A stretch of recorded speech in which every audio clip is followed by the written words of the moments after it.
السلام عليكم ورحمة الله وبركاته. أحمد ونصلي على رسوله الكريم، أما بعد فأعوذ بالله من الشيطان الرجيم. بسم الله الرحمن الرحيم. إذا جاء نصر الله والفتح قال النبي صلى الله عليه وسلم إن الظلم ظلمات اليوم القيامة. ইদ্রিসিয়া দারুল মুতাআলার সাপ্তাহিক অনুষ্ঠানের সম্মানিত সভাপতি, বিজ্ঞ বিচারক মণ্ডলী, সুদক্ষ পরিচালক ও আমার সামনে বসা আছেন সবুজ বাংলা আগত তলবে এলেম ভাইয়েরা, সকলকে আমার পক্ষ থেকে আন্তরিক শুভেচ্ছা ও অভিনন্দন। আজকে আমার আলোচ্য বিষয় হচ্ছে খেলাফত সম্পর্কে। আমাদেরকে প্রথমে জানতে হবে সেই খেলাফত কি। খেলাফতের অর্থ হলো একজন খলিফা নিযুক্ত করা, একজন প্রতিনিধি নিযুক্ত করা, যিনি উম্মতে মুসলিমাকে, উম্মতে মুহাম্মাদীকে আল্লাহর রচিত আইন অনুযায়ী রাষ্ট্রীয় ব্যবস্থা, বিচার ব্যবস্থা, সমাজ ব্যবস্থা একমাত্র আল্লাহ তাআলার আইন অনুযায়ী তিনি প্রতিষ্ঠিত করবেন।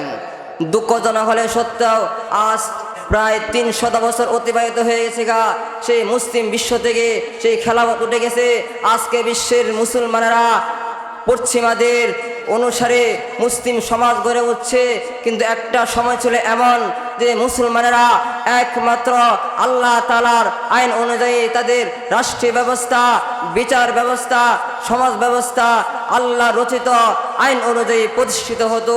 সেটা ছিল খেলাফায়ে রাশেদা যুগ। তাদের পরে আসলো খেলাফতে বনু উমাইয়া।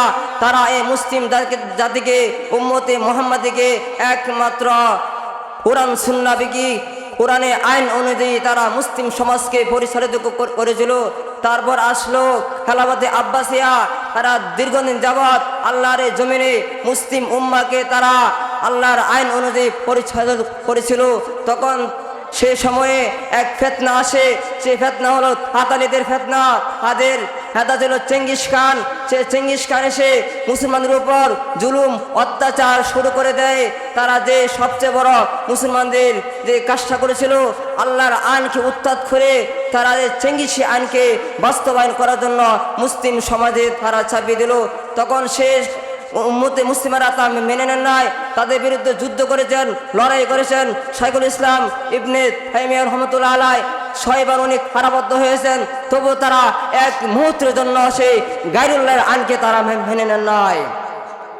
এতবার সেই মুসলমানদের ত্যাগ কুরবানি বদলতে আল্লাহ তাআলা পুনরায় সেই মুসলিম জাতিকে আবার যখন খেলাফত উসমানী চালু হলো, তারা দীর্ঘদিন যাবৎ আল্লাহর জমিনে মুসলিম সমাজকে আল্লাহর আইন অনুযায়ী তারা রাষ্ট্রীয় ব্যবস্থা, বিচার ব্যবস্থা, সমাজ ব্যবস্থা মুসলিম জাতিকে পরিচালিত করতে শুরু করলো। তখন 1757 সাল আসলো। তখন সে ভারত উপমহাদেশের মধ্যে সে ইংরেজ তাই সে দখল করে নিল।